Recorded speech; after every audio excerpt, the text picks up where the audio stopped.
प्यारे बच्चों, छठवीं कक्षा के गणित के तीसरे चैप्टर संख्याओं के साथ खेलना के दूसरे लेक्चर में आपका स्वागत है।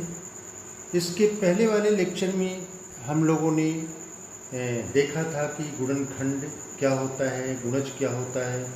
तो आज हम लोग प्रश्नावली 3.1 को हल करने वाले हैं। तो इसके पहले थोड़ा सा हम लोग रिवीजन कर लें कि गुणनखंड है क्या चीज़। देखिए, एक एग्जाम्पल हम लेते हैं। जैसे ये 15 है, तो 15 किस किस संख्याओं से विभाजित हो सकता है। 15 आपका 3 से विभाजित हो सकता है, 1 से पहले विभाजित होगा, फिर 3 से भी विभाजित होगा, फिर 5 से विभाजित होगा और फिर 15 से विभाजित होगा। विभाजित होने का मतलब क्या हुआ कि अगर हम 15 में 1 से भाग दें तो ये पूरा भाग लग जाएगा और शेषफल कितना आएगा, 0 आएगा। ठीक है, यहाँ पे 5, फिर 1 बचे 5, यहाँ पे शेषफल क्या हुआ, 0 हुआ। फिर इसी तरह से अगर हम 15 में 3 से भाग दें तो 3 बचे 15, ये 0 आ गया। यानी कि यह 3 इस 15 को पूरा विभाजित कर दे रहा है। ठीक इसी तरह से 5 भी 15 को पूरा विभाजित करेगा और 15 भी 15 को पूरा विभाजित करेगा। तो किसी संख्या का गुणनखंड क्या होता है, यानी कि उस संख्या का जो विभाजक होता है, पूरा विभाजक उस संख्या का गुणनखंड कहलाता है। यानी कि 15 का विभाजक क्या है, पूरा 1 है, 3 है, 5 है और 15 है। ठीक है। अच्छा, इसके बाद से हम लोगों ने चर्चा किया था गुणज के बारे में, यानी कि मल्टीपल, इसको हम अपवर्त भी कहते हैं। तो कोई संख्या, जैसे ये 3 है तो ये 3 इस 15 को विभाजित कर दे रहा है, फिर 5 भी 15 को विभाजित कर रहा है, तो 3 का गुणज क्या होगा, 15 होगा। यानी कि 15 3 का गुणज होगा। फिर इसी तरह से 15 5 का भी गुणज होगा, फिर 15 का भी गुणज होगा। अब किसी संख्या का अगर हमें गुणज ज्ञात करना हो, जैसे मान लीजिए कि 5 है, तो 5 का गुणज, यानी कि यह 5 जिन संख्याओं को विभाजित करेगा वो संख्याएं इस 5 की गुणज कहलाएंगी। तो पहला तो खुद 5 होगा, फिर 10 होगा, फिर 15 होगा, फिर 20 होगा, फिर 25 होगा। ठीक है ना। यानी कि 5 का गुणज अगर निकालना हो तो हम कैसे करेंगे, 5 गुणे 1, 5 गुणे 2, 5 गुणे 3, 5 गुणे 4, 5 गुणे 4, 5 गुणे 5। ठीक है ना। ऐसे हम निकालते चले जाएंगे। तो ठीक है, आप गुणनखंड और गुणज दोनों समझ गए होंगे। और अगर दिक्कत हो रही होगी तो फिर इसके पहले वाला वीडियो आप देखिएगा। मैं इस वीडियो के नीचे उसका लिंक दे दिया हूँ, वहाँ पे डिस्क्रिप्शन बॉक्स में जा कर के वो आप उस वीडियो को देख सकते हैं। अब चलिए चलते हैं हम लोग प्रश्नावली 3.1 पर। तो यहाँ पे ध्यान दीजिए, प्रश्नावली 3.1 का पहला सवाल है कि निम्नलिखित संख्याओं की सभी गुणनखंड लिखिए। तो ये पहले का ये है। ये गुणनखंड ज्ञात करने के लिए हम 24 के ये दो गुणनखंड, संभव गुणनखंड ज्ञात करते हैं। जैसे ये 24 को हम क्या लिख सकते हैं, 1 गुणे 24, फिर 24 बराबर 2 गुणे 12, फिर 24 बराबर 3 गुणे 8, फिर 24 को लिख सकते हैं 6 गुणे 4, फिर 24 को लिख सकते हैं 8 गुणे 3, फिर 24 को लिख सकते हैं 24 12 गुणे 2, फिर 24 को लिख सकते हैं 24 गुणे 1।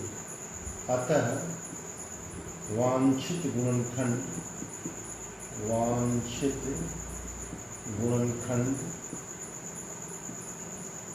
क्या होगा? यहाँ पे देखिए 1 है, फिर 2 है, फिर 3 है, फिर 4 है, फिर 4 के बाद से 8 है, 12 है, 24 है। 8, 12 और 24, ठीक है। दूसरा नंबर देखिए 15, तो 15 को क्या लिख सकते हैं? 1 गुणे 15।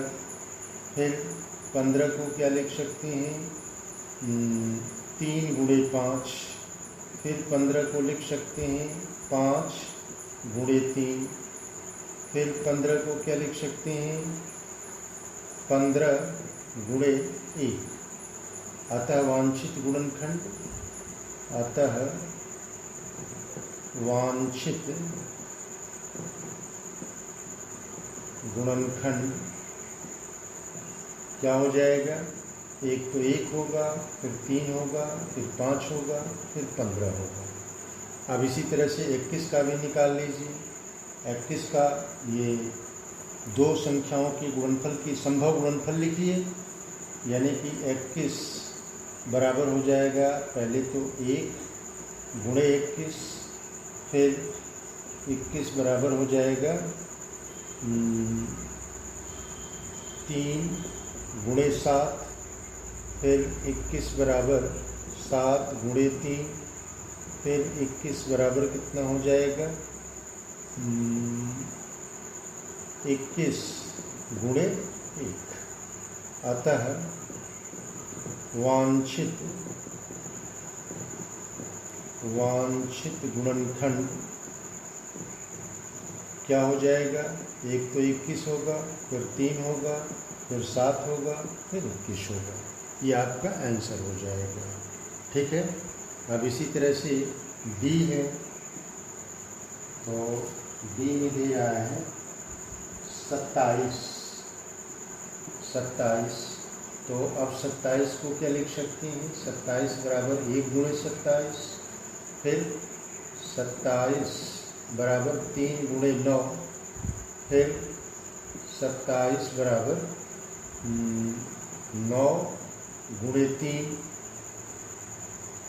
फिर 27 बराबर हो जाएगा आपका 27 गुणे 1। अतः वांछित गुणनखंड, अतः वांछित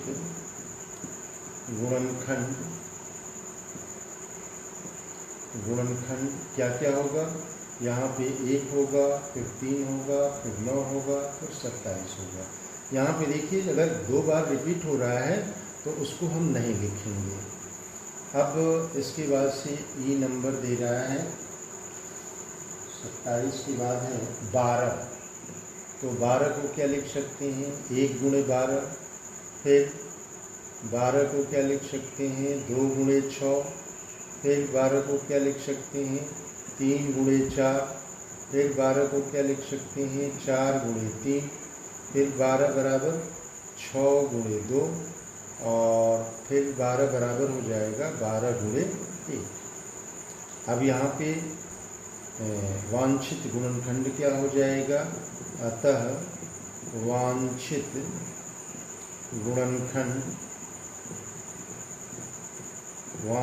गुणनखंड बराबर, अब यहाँ देखिए 1, फिर 2, फिर 3, फिर 4, फिर 6, फिर 12, ठीक है। अब यह नंबर क्या है? ई तो हो गया। यह है 20। तो 20 को क्या लिख सकते हैं? ये 20 बराबर हो जाएगा आपका 1 गुणे 20, फिर 20 बराबर 2 गुणे 10, फिर 20 बराबर 4 गुणे 5, फिर 20 बराबर 5 गुणे 4, फिर 20 बराबर 10 गुणे 2, और फिर 20 बराबर 20 गुणे 1। तो अतः वांछित गुणनखंड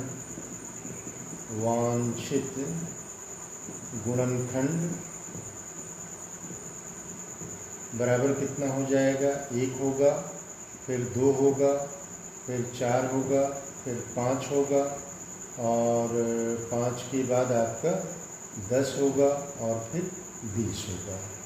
ठीक है। तो अच्छा,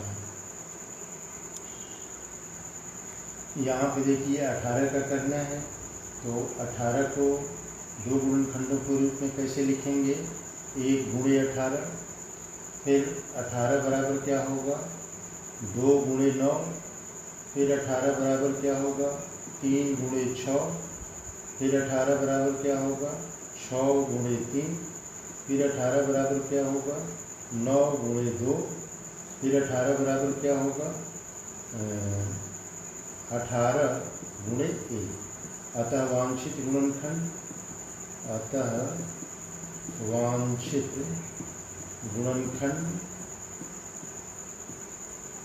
ये बराबर कितना होगा। अब यहाँ देखिए 1 2 3, 3 के बाद से फिर 6, 6 के बाद 9 के बाद 18, 1 2 3 6 9 18। ठीक है। अब ये जितनी भी संख्याएं आपको दिख रही हैं, ये सभी की सभी संख्याएं इस 18 को पूरा विभाजित कर देंगी, यानी कि पूरा जो विभाजक होता है वो उस संख्या का गुणनखंड कहलाता है। अब यहाँ पे आपको 23 दिया हुआ है, तो 23 को क्या लिख सकते हैं, 1 गुणे 23, या 23 को क्या लिख सकते हैं, 23 गुणे 1। अतः वांछित गुणनखंड बराबर कितना होगा, 1 और 23 होगा। अब यहाँ पे 36 है, तो 36 को क्या लिख सकते हैं, 1 गुणे 36, फिर और 36 को क्या लिखेंगे, 36 बराबर हो जाएगा 2 गुणे 18, फिर 36 बराबर क्या होगा, 3 गुणे 12, फिर 36 बराबर क्या होगा, 6 गुणे 6, फिर 36 बराबर 6 गुणे 4 गुणे 9 होगा, 4 गुणे 9, फिर 36 बराबर 6 गुणे 6, फिर 36 को लिख सकते हैं 9 गुणे 4, और फिर 36 को लिख सकते हैं 18 गुणे 2, और फिर 36 को लिख सकते हैं 36 गुणे 1। अतः वांछित गुणनखंड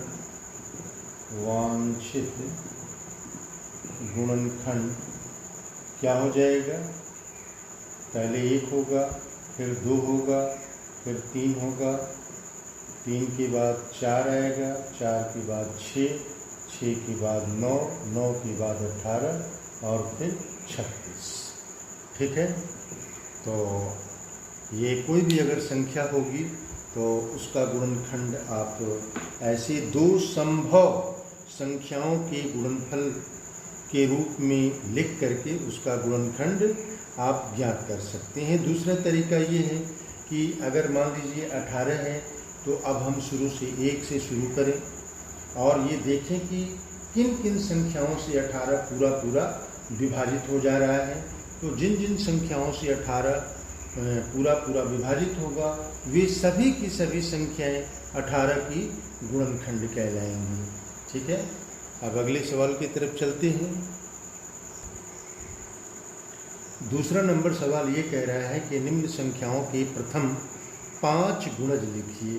तो अब यहाँ पे 5 दिया हुआ है, तो 5 का गुणज क्या होगा, 5 का गुणज ये बराबर हो जाएगा 5 गुणे 1, 5 गुणे 2, 5 गुणे 3, 5 गुणे 4, 5 गुणे 5।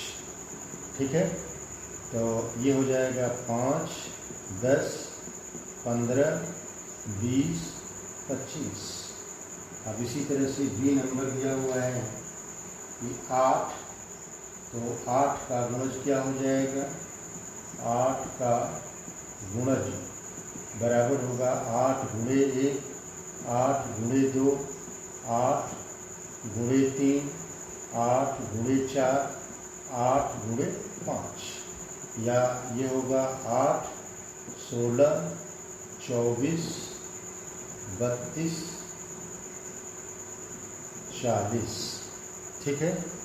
और सी नंबर दिया हुआ है कि 9, तो 9 का गुणज क्या होगा, 9 का गुणज ये होगा 9 गुणे 1, 9 गुणे 2, 9 गुणे 3, 9 गुणे 4 और 9 गुणे 5। ये हो जाएगा 9, 18, 27, 9 चौको 36, 9 पचे 45। ये आपका आंसर हो जाएगा। तो ये दूसरा क्वेश्चन भी आपका कंप्लीट हो गया। तीसरा क्वेश्चन ये है कि स्तंभ 1 की संख्याओं का स्तंभ 2 के साथ मिलान कीजिए। अब यहाँ पे ध्यान दीजिए, यहाँ पे 35 है, तो 35 यहाँ देखिए डी में लिखा हुआ है 30 का गुणन 70, ये इसी में लिखा हुआ है 70 का गुणज, तो ये 35 क्या होगा, इस 70 को विभाजित कर देगा। यानी कि वे संख्याएं जो किसी संख्या को पूरा पूरा विभाजित कर देती हैं, वो उस संख्या का वो क्या होता है, गुणज होता है। यानी कि पहला का मिलान किससे होगा, सी से होगा। ये पहला का मिलान सी से होगा, यानी कि 35 क्या होगा, 70 का 70 का गुणज है। ठीक है। अब इसी तरह से दूसरा नंबर है, तो दूसरा नंबर 15 है। तो अब यहाँ डी में आप देखिए कि ये 15 क्या है, 30 का गुणनखंड है। तो दूसरे का मिलान है डी से, तो यहाँ पे हो जाएगा कि 15 35 का नहीं 30 का ना, 30 का गुणनखंड है, गुणनखंड। ठीक है। अब तीसरे नंबर पर आ जाइए। तीसरा नंबर है 16, तो यहाँ पे 16 ये देखिए 8 का गुणज है। ठीक है ना, 16 8 का गुणज है, 8 दूनी 16। तो तीसरे का मिलान किससे है, ए से है। यानी कि यहाँ पे लिखेंगे कि 16 8 का गुणज। ठीक है। अब इसी तरह से चौथे पर आइए। तो चौथा दिया हुआ है 20, तो 20 आपका 20 का गुणज होगा। तो ये चौथे का मिलान है यप से, यानी कि 20 का गुणनखंड है, और पांचवा है 25, तो ये 25 50 का गुणनखंड होगा। यानी कि पांचवे का मिलान होगा ई से, तो ये 25 50 का गुणनखंड है। तो ये क्वेश्चन भी आपका कंप्लीट हो गया। अब लास्ट क्वेश्चन पे चलते हैं। तो चौथा क्वेश्चन ये कह रहा है कि 9 के सभी गुणज ज्ञात कीजिए जो 100 से कम है। तो यहाँ देखिए 9 के गुणज, 9 के गुणज, पहला गुणज होगा 9 गुणे 1, फिर 9 गुणे 2, फिर 9 गुणे 3, 9 गुणे 4, 9 गुणे 5, 9 गुणे 6, 9 गुणे 7, फिर 9 गुणे 8, फिर 9 गुणे 10, 9 दहा में 90 और फिर 11 9 99, 9 गुणे 11। अब इसके बाद आगे बढ़ेंगे तो वो 100 से अधिक हो जाएगा, यानी कि ये बराबर हो जाएगा 9 दूनी 18, 9 तिरी 27, 9 चौको 36, 9 पचे 45, 9 छके 54, 9 सते 63, 9 अठे 72 और 9 नवा एक छूट गया है यहाँ पे, ये 9 गुणे 9, 9 नवा 81, 9 गुणे 10, फिर 9 गुणे 11, तो 9 अठे 72 और 9 नवा 81, 9 दहा में 90 और फिर 11 नवा 99। अब इसके बाद अगर करेंगे तो वो गुणज क्या होगा, 100 से अधिक हो जाएगा। हमको ये कहा जा रहा है कि 9 के सभी गुणज ज्ञात कीजिए जो 100 से कम है। तो 100 से कम गुणज क्या होंगे, 9, 18, 27, 36, 45, 54, 63, 72, 81, 90 और 99। ठीक है, तो मुझे आशा है कि आप लोग गुणनखंड और गुणज के बारे में अच्छी तरह से जान गए होंगे। और अब अगले लेक्चर में हम लोग भाज्य और अभाज्य संख्याओं के बारे में अध्ययन करेंगे। और इसके बाद अब इस लेक्चर को मैं यहीं समाप्त कर रहा हूँ। ये मेरा वीडियो आपको कैसा लगा कमेंट बॉक्स में लिखिएगा, और वीडियो को अधिक से अधिक लाइक कीजिए, शेयर कीजिए, सब्सक्राइब कीजिए, ताकि आपके जो दोस्त हैं, आपके मित्र हैं, वो भी इसका लाभ उठा सकें। Best of luck.